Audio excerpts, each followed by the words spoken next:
Concept art is usually the place where a film bears its soul, revealing every last detail and hidden layer that never made it to the big screen. It's the ultimate blueprint of a creator's vision. However, with Striker Eureka, something very strange is happening. While exhaustive technical diagrams exist for every other Jaeger, blueprints that explain every gear, every reactor detail, and exactly where they originated, with Striker, it feels like you're staring at classified government documents. Even in the concept art that dives into the guts of the original idea, the core of this Jaeger is shrouded in a wall of absolute silence. It makes no sense for a project that should have been the crowning achievement of human engineering. We're talking about a Jaeger that operated with overwhelmingly massive and, most importantly, completely clean energy. So if Australian scientists had managed to mitigate the lethal consequences of nuclear power and held the key to the ultimate reactor, why didn't the Pan-Pacific Defense Corps replicate that technology to save its fleet? Why didn't they build energy weapons with that kind of output when they had power to spare? They chose to let pilots remain victims of their own engines rather than hand over the secret of what was truly fueling Striker Eureka. By deeply analyzing these files, I believe I finally found the answer to all the mystery and what they were really hiding inside that machine. What you're about to discover in this video completely changes the history of Striker Eureka. This isn't just about high-end engineering or a next-gen reactor. It's about a much darker truth that connects the human world to the very origin of the threat we were trying to destroy. Australia didn't just build a war machine, they discovered the literal key to Pandora's box in this universe. In the Pacific Rim universe, humanity isn't just losing the war, it's utterly bankrupt. The world didn't decide to build walls of life out of cardboard and stone because they believed in them. They did it because they were out of money to keep their metal knights standing.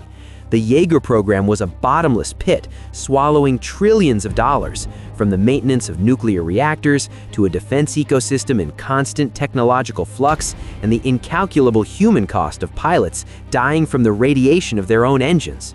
But then, Striker Eureka appears. It isn't just a military breakthrough, it's the master key to restarting the entire planet's economy. With Striker's technology, you could power entire cities for decades, build advanced energy weaponry, and radically improve the health programs for the pilots. So, if you have the cure for a bankrupt world and the end of a terminal disease in your hands, why on earth do you choose to hide it? Is there even a logical answer for this? Well, it seems there is. But this crime isn't just a political assumption.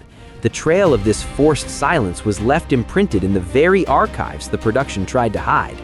To understand why Striker Eureka's core is so dangerous, we first have to understand the silent war the franchise presents, the clash of two opposing evolutionary paths.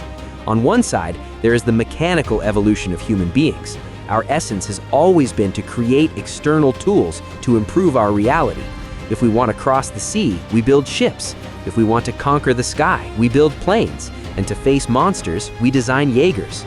On this path, we are the pilot and the machine is the object. Technology serves us, but we keep our biological essence intact. We remain humans using tools. But the Precursors chose the opposite path, biomechanical evolution. They don't manufacture tools, they modify themselves in their biological environment. For them, technology isn't outside the body, it's inside it. It's a twisted way of creating biological machines. If they need to cross the ocean, they don't build a boat. They modify their DNA to swim in the depths, or they breed creatures to serve as organic transport. If they need to fly, they don't design turbines. They simply evolve their biology to dominate the air. This is where Striker Eureka breaks the game. The secret hidden in its censored art is that scientists in Australia had found a way to unlock the biotechnological essence of the Precursors. Striker's core wasn't a better machine, it was the beginning of an irreversible biological shift that would change humanity forever.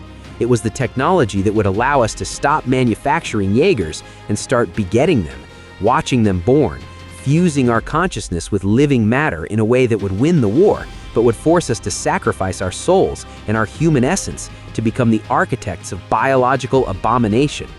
Now, from my perspective, this discovery was so staggering that it put world leaders in front of the darkest crossroads in our history.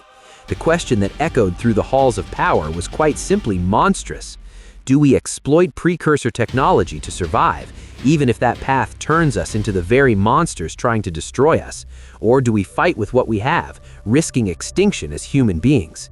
For me, this is the only logical explanation for why the nations of the world, rather than accepting a mutation that would turn us into biological freaks, preferred to hole up and find a way to defend themselves, even at the cost of potential extinction.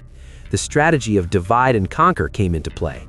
While governments concentrated all their resources on protecting the most important asset, humanity itself, hiding it behind the walls of life to try and stop the kaiju with conventional tech and providing jobs to starving families, they left the PPDC alone on the front lines.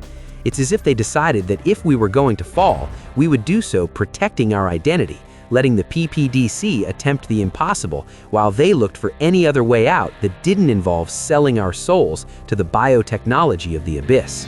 In the end, Striker Eureka isn't just the most advanced and lethal Jaeger to ever step onto a battlefield. It is in reality the key that humanity discovered to open Pandora's box. This places us in front of an incredible philosophical debate that Guillermo del Toro couldn't fully finish on the big screen, but that pulses through every redacted frame of the original Mirada Studios art. Because if you truly had the chance to defeat an invincible enemy, but in the process you were forced to change your essence until you were no longer who you are, would you have really won the fight? That is the ultimate proposition the franchise presents us through this Mark V. Do we choose a biomechanical technology that unlocks our potential until we become something we can't even comprehend? Or do we keep fighting with our mechanical tools, risking extinction? This is the only reason why Striker Eureka is a project shrouded in such absurd secrecy. It makes no sense that even in concept art, where imagination should fly, there are parts of its description that are literally blacked out. It's not a design error, it's proof that Striker is the key that opens the door to disaster. The final question I leave to you. If the end of our species were inevitable, would you accept becoming a biological abomination just to see a tomorrow? Or would you rather go extinct with your DNA intact? Maybe the biggest secret of Striker Eureka isn't that it was our salvation, it's that it was the mirror where humanity saw itself for the first time and couldn't bear the monster it was destined to become. I'm Cyber, and this is the CyberZone. See you in the next video.